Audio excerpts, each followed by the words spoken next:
disputas geopolíticas, crises institucionais, ascensão do autoritarismo, o poder das Big Techs e o enfraquecimento da democracia. Esses foram alguns dos temas urgentes e contemporâneos debatidos durante o USP Pensa Brasil 2025, em sua 4ª edição, com o tema O Brasil e a Nova Desordem Mundial. O evento se consolidou como um espaço essencial de diálogo entre a universidade e a sociedade, um fórum para refletir sobre os grandes desafios do nosso tempo. Se espera que a universidade trate de fazer inovação, que é importante, ela trate também dos problemas fundamentais das sociedades nas quais elas são inseridas. O nosso caso é o Brasil. Entre os dias 29 de setembro e 3 de outubro, o auditório Estevan Yanxo foi palco de intensas discussões sobre o papel do Brasil em um mundo marcado por transformações profundas e incertezas crescentes.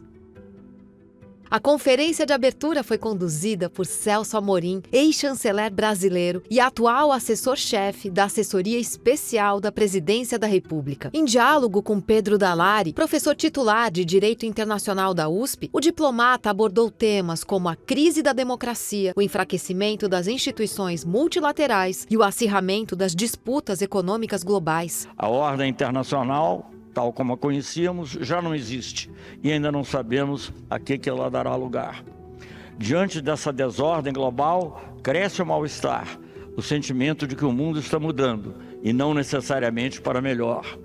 Como diria Caetano Veloso, experimentamos a sensação de que alguma coisa está fora de ordem. O fato da conferência ter como tema o próprio tema do USP Pensa Brasil é muito relevante, porque isto permite que, na abertura da semana, a gente já tenha tido uma conferência que estabeleceu linhas gerais de reflexão, e isso a partir da colaboração de uma figura notável e que reúne as melhores condições para isso. Não pode haver tema mais importante do que estudar a atual desordem internacional, que não é a única, já ocorreram outras desordens, faz parte dos momentos de transição. A nossa expectativa é que nós possamos contribuir a que essa transição tenha um resultado positivo. O segundo dia do seminário trouxe o debate O Enfraquecimento das Instituições Multilaterais, com Mônica Herz, professora titular do Instituto de Relações Internacionais da PUC-Rio, e o diplomata Rubens Barbosa. Com mediação do jornalista Vinícius Mota, o painel discutiu os impasses dos organismos internacionais, o avanço do autoritarismo e a posição do Brasil diante das tensões entre o Ocidente, liderado pelos Estados Unidos de Donald Trump, e o Sul global, sob influência da China. Eu acho que a gente tem que ter paciência, analisar com calma e manter os fóruns funcionando,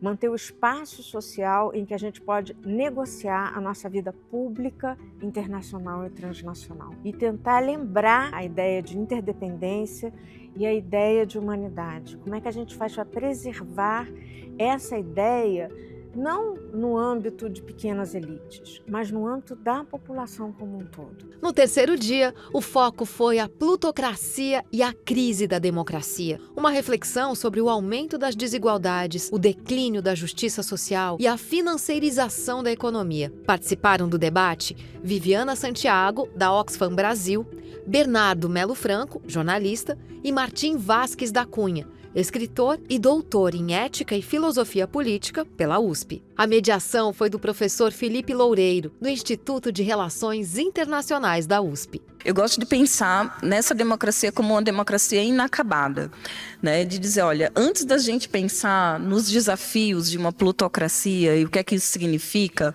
eu queria muito pensar que a democracia em si é algo que ela não se concretiza, né, para uma parte significativa da população. A mesa do quarto dia colocou em pauta a ciência sob ataque. Carlos Pacheco, professor do Instituto de Economia da Universidade Estadual de Campinas, Nízia Trindade, ex-ministra da Saúde, e Paulo Saldiva, professor titular da Faculdade de Medicina da USP, discutiram, sob mediação do jornalista Marcelo Leite, os desafios enfrentados pela ciência em tempos de negacionismo e desinformação. Nós estamos diante de um projeto de ataque a comunidade científica mesmo, e que está muito associados a visões autoritárias que levam ao descrédito de algo que é muito importante, tanto a construção do conhecimento e a sua difusão, quanto o espaço democrático. Encerrando o seminário, o ministro da Justiça, Ricardo Lewandowski, apresentou a conferência Big Techs, Inteligência Artificial e Soberanias Nacionais, em diálogo com Maria Arminda do Nascimento Arruda, vice-reitora da USP e idealizadora do evento. O ministro destacou as ações do governo brasileiro diante do domínio das grandes corporações tecnológicas e os desafios de garantir soberania digital em um mundo cada vez mais interconectado.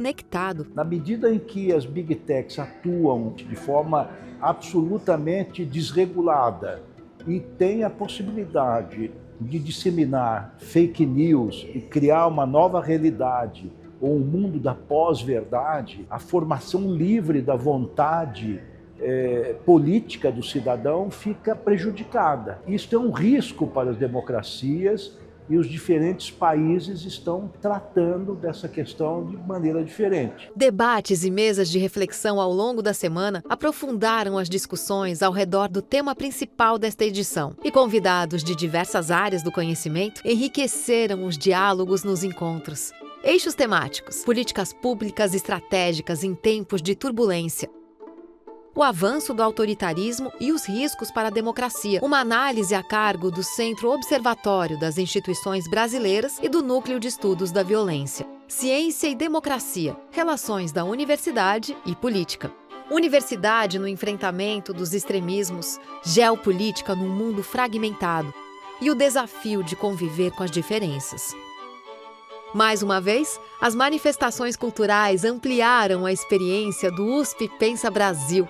O Teatro da USP, TUSP, apresentou a peça Ganga, sobre o rompimento da barragem de Brumadinho, no Centro Cultural Camargo Guarnieri. O auditório Istvan Yankso recebeu o Quinteto de Sopros e o Trio de Metais da Orquestra Sinfônica da USP, com um repertório de clássicos da música brasileira. O cinema esteve presente com o documentário A Arca do Zoé, de Van Sancarelli e Dominique Galois, sobre o encontro de povos indígenas Wayampi e Zoé. E o Coral USP Sestina, sob regência de Márcia Henschel, encerrou a programação com o projeto Vitral, que uniu música sacra e canções da MPB.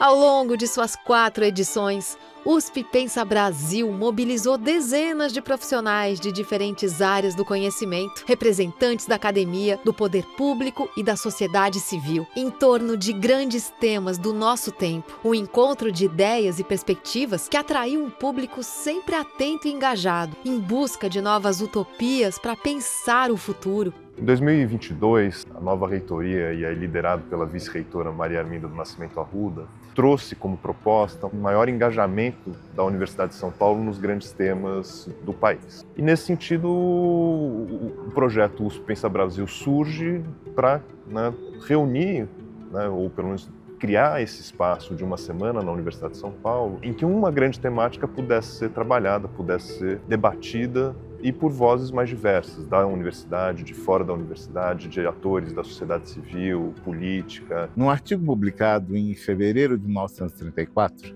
o grande educador Anísio Teixeira saudou a criação da USP dizendo: o importante da universidade é o espírito universitário. Ele é o resultado da comunicação, provém da comunidade de toda a obra, que antes estava dispersa, isolada.